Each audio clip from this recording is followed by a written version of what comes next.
Why is consistency important to you? And do you think anything bad would happen if another podcaster who's listening now and about to launch their podcast or has had their podcast, would anything bad happen to them if they weren't consistent? So basically just let us know, why is consistency important? Yeah, absolutely. Well, I think the important thing to know is it doesn't, I'm doing twice a week. It doesn't have to be twice a week.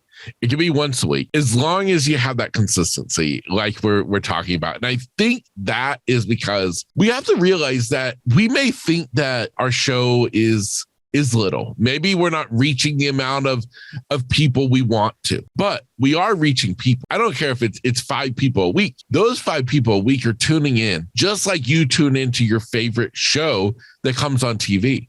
And I can tell you one thing, when I'm into a series on TV and all of a sudden one week it doesn't come on, I'm mad. I'm like, what the heck? What's going on?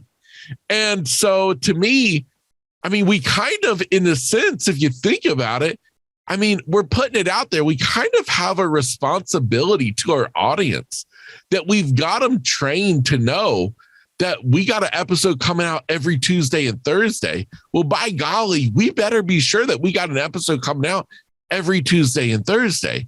Otherwise, what is that going to leave, in their mind? Either the show isn't reliable and maybe I need to find something different, or it just kind of ruins that trust factor, which we're in these people's ears every single week. We're building trust. We're building that know, the like. And if we start skipping out, if we're haphazard in our release schedule, you have to kind of think, like, what does that say about us? And what do people start thinking?